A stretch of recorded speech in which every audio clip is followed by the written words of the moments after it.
Movie Tree.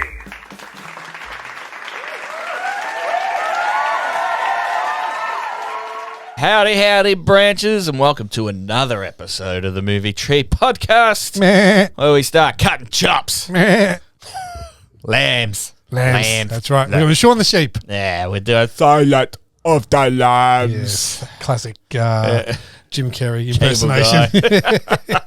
Absolutely fantastic. Excited? Yeah, It's a big one. This was It's everything. A big one. I've got to tell you off the top, I reckon I've only seen Silence of the Lambs, the TV edited version.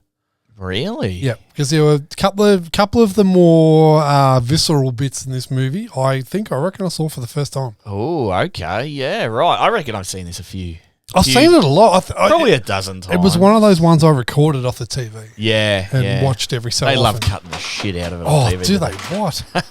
I don't know if they do anymore, but I don't think they do anymore. Be great to just. Do they even play movies on free to air TV anymore? Little marriage. Is there even free to air TV anymore? Apparently. They've all got apps now, though. It exists in another time. That's right. Yeah. So we got here by climbing the Dan Butler branch. He played Schaefer in Enemy of the State for about 3.5 minutes. And he plays Roden in this movie for about 3.5 minutes. Yeah, he does. So as I said last week, this was a listener request. Listener request. Yep. Irish Ken. And away we go. Huh? Number 12, was it? Number 12? I think this is the 13th listener request we've done. Yeah, nice. And also, it reminds me, we need to be starting to cast our mind forward to May when we need to get to Hook. Bloody hell, you're lucky you reminded us forgot there. about that, didn't you? Yes, did you? No, I've got a reminder in my phone. I know all about it. The storyline, a young FBI cadet must receive the help of an incarcerated and manipulative cannibal killer to help catch another serial killer, a madman who skins his victims. Why can't people just kill people? Why you got to eat them and skin them and stuff? It's all about the mind, man. Yeah. And we have no fucking clue what's going on up there. Exactly right. When did you first watch this? Oh, jeez. I reckon I stole the VHS out of my brother's collection. Yeah, okay. Because I feel like this one was a no-watch zone, but I don't remember anyone telling me not to watch it. Like I said, there was the two. There was 8mm and... shit, now I've forgotten the other one that I wasn't allowed to watch. But I feel like this may have been on that list, so I had to sneak it. But yeah, I've watched it about a dozen times, I reckon, since. Yeah, yep. This would have been a TV viewing on a Friday or a Saturday night, I reckon, in the early 90s. IMDb, strong.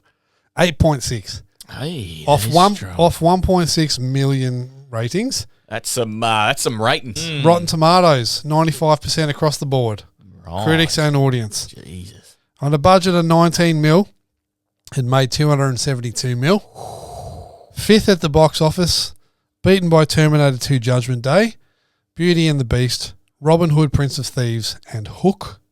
Damn, that's some big ones. Some big swingers. Yeah. Released on the 9th of May 1991. This is our sixth movie from 1991. Are you ready? Yeah. You have sunk my battleship. Bill and Ted's Bogus Journey. Yep. Fuck you, you little dipshit. Did you call moi a dipshit? Terminator 2. Yeah. Why a spoon, cousin? Why not an axe? Because it's dull, you twit. It'll hurt more. Robin Hood, Prince of Thieves. Yeah. I'm gonna need a light. If you touch me again, I'll kill you. Last Boy Scout. Yeah, good job. Pots and pans. Where's pots and pans? Pots and pans. Oh, no, I got him. Pots and pans. Have I got him? What is pots and pans? Pots and pans. It's is it Under Siege? No. Toy Soldiers. Yes. Fucking hell. I can picture that scene perfectly as well. I'm like, who's doing that? Sure, it's Sean Astin. Yeah, That's who's pots doing it. and pans. Fuck. That's Got that. good. You did it. That's good, man. I'm trying to go for some that are a little bit left of centre. Because I could have just gone, hasta la vista, baby. And like, it's fucking easy. No, let's go. Let's make it a little bit harder for you. Pots and pans. Yeah, pots and pans. Run time of 1 hour and 58 minutes. Produced by Orion Pictures. Awards. This is big. Yeah. Won 5 Oscars from 7 nominations. It lost Best Sound to Terminator 2 and lost Best Film Editing to JFK, but it won the Oscar for Best Writing. Right. Jonathan Demme won for Best Director. So Anthony Hopkins won Best Lead Actor. Jodie Foster won Best Lead Actress. And it won Best Picture. Damn. Beating Beauty and the Beast, Bugsy, JFK, and The Prince of Tides. Directed by Jonathan Demme. He's also done Married to the Mob, Philadelphia, and The Manchurian Candidate. To the cast. Philadelphia as well. Yep. Can do it. Can direct. Has proven. Jodie Foster, 29. So Anthony Hopkins, 54. Scott Glenn, 52. Ted Levine, 34. Dan Butler, 37. Skinning the smoke wagon last week, we both said 5s out of 5s. Yes. Can I please have your score out of 5s then? You may, sir. Early days in this review, I was asking myself, is this still as good as it once was? And yes, it is. It's easy to forget how much of a slow burn the film is with its massive reputation. You almost expect big moments at every turn, but it's more of a culmination of events that bring on the awesome finale. Perfect casting across the board and perfect performances by all involved. Interesting shots used by the director, which I'm hoping this review will shed some light on because I have no idea why he's done it. The only thing perhaps that age has dulled in this is the visual brutality, but its levels of disturbing is still off the charts, particularly in the final act. It's still a 5 out of 5. Yeah, very good. What about you, mate? What do you think? It's disappointing. What a brilliant movie. 1.2. One of the most drab and colourless affairs you will ever come across, but it makes you concentrate even harder on the performances by the stellar cast. Based on the best-selling book by Thomas Harris, I've read most of his books. I've read all the Hannibal books. Fucking brilliantly written, but also brilliantly adapted to the big screen. Thank you very much. His story is acted out superbly by two of the greatest ever to do it in Foster and Hopkins. Tight dialogue, fantastic cinematography, and a score that will make you believe that there are indeed lambs screaming in your head. It's a no-brainer. It's a 5 out of 5. Puts it up there. That puts it second. Yeah, right. I think you said it last week. That's big. We haven't had anyone climb into the top 10 in a while. Gotta be a good movie considered by others and us.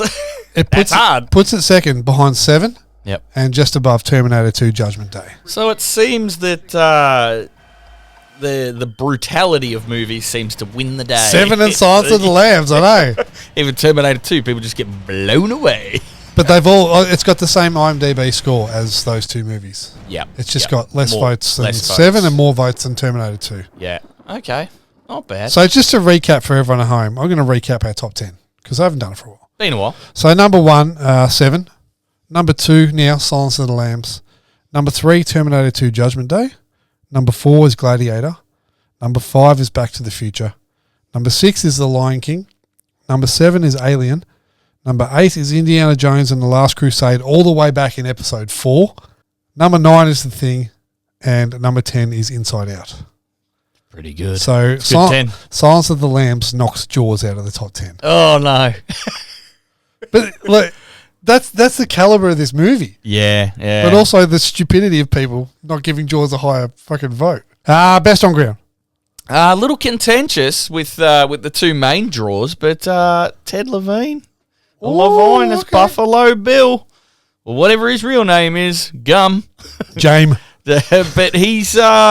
I think it's harder to play what he played than what the other two did. I think he had to get into a real mode that's probably not put on paper for you. Like, what's a psychological killer? They're unflinching. Then you got to play a psychopath, smart, all this sort of stuff. You've got to play a person who wants to dress up in people's skin. Yes. You also think you're a woman. How do you get into You also think, like, I just feel like Ted Levine had a lot more to work out, and I think he nailed it perfectly. Yep. The casting on him was excellent. That voice, gee whiz. What the fucking lotion? What about you, mate? Who you got? I didn't know how to split this between the two leads. As good as Foster is, and rightly won the Oscar for her role, Hopkins, for me, steals this movie. With limited screen time, too. Clocking in with just under 25 minutes of total screen time. I think somewhere I read that he's only the second guy to win an Oscar for like that amount of time or less spent on screen. He's working hard for that that 25 minutes though, isn't he? But like things like he was on record as saying this was like he saw this as his last big chance to break it big in Hollywood because he'd been in a few movies, never starred in anything. His name was not out there. He saw this as his chance to really sink his teeth, so to speak, into this role and propel himself forward, which categorically, hands down, worked. I mean, he's now a knighted actor, A Sir Anthony Hopkins. But just little things like you watch when Clarice comes in to the first time seeing him. Hopkins made a conscious decision to eyeball the camera and follow it with his eyes the whole time. Yeah. Just because, in his mind, Hannibal Lecter should always know what's going on. Yeah, he just knows what's... and be 3 or 4 moves ahead of everyone else. So, hats off to Anthony Hopkins. Yeah, it's one of the things I noticed about this film is the camera, the portrait shots.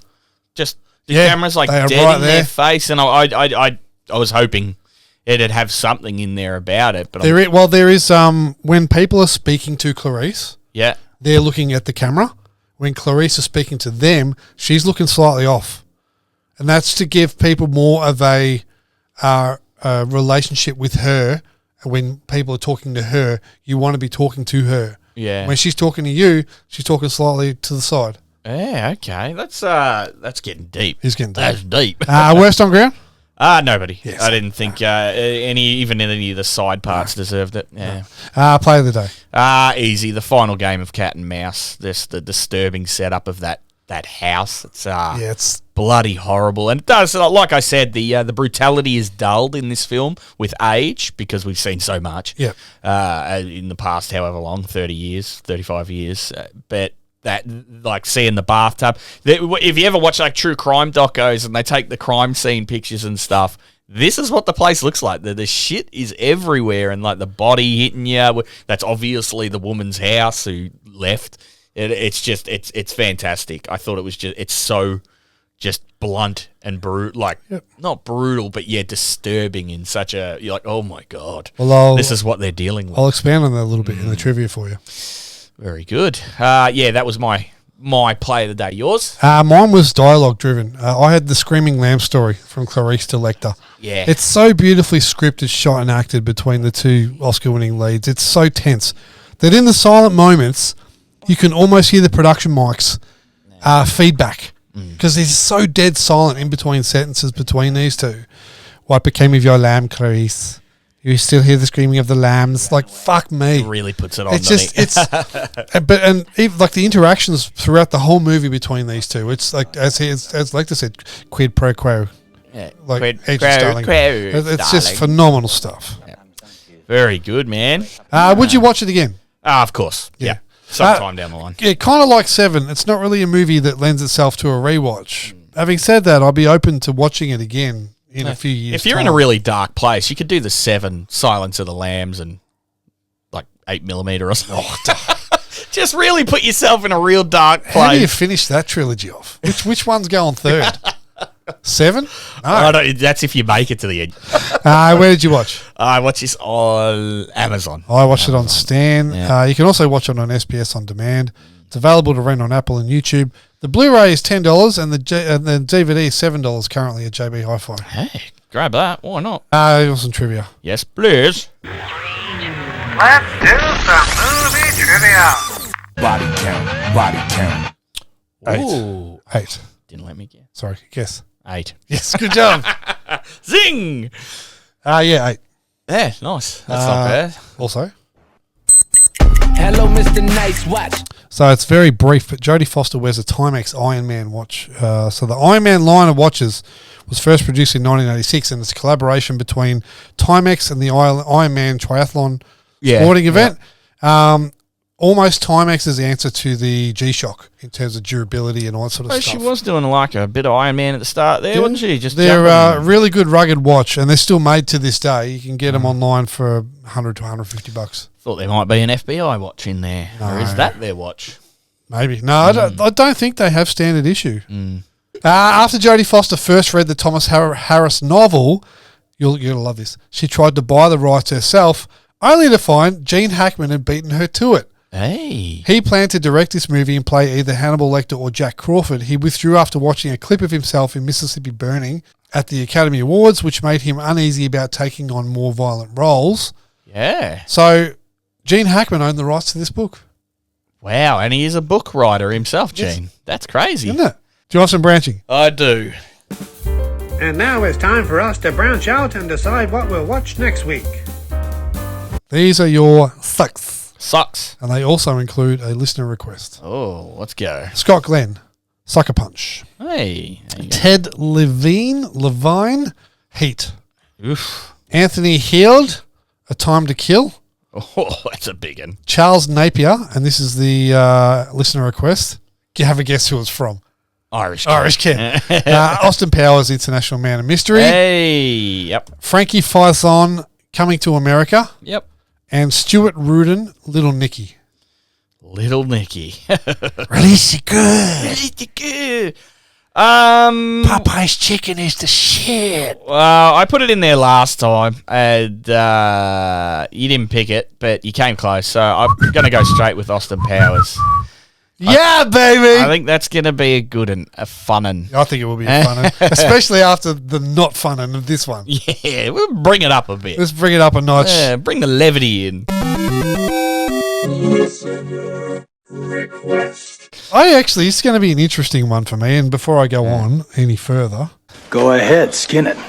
Skin that smoke wagon and see what happens. now this was fucking huge back in the day. Oh, yeah. This is like my age group. This is high school age GPG. Yeah. This is right in my demographic. I was And in the primary. one-liners that came out of this movie. Mate, I was in primary school and we were doing it. Yeah. That Yeah Baby just took over. Absolutely it did. It was it and a bit. How's it going to age? I mean, I'm not one for political correctness, so if I find it funny, I'll find it funny, but... Yeah. There's a lot of visual gags in this movie too. Yeah. There's like people think of the one-liners, they'll make you horny like this, but there's so many visual gags in this movie. A lot of pop culture gags as well. Like, they Absolutely, rip Demolition Man. Oh, they rip almost everything apart.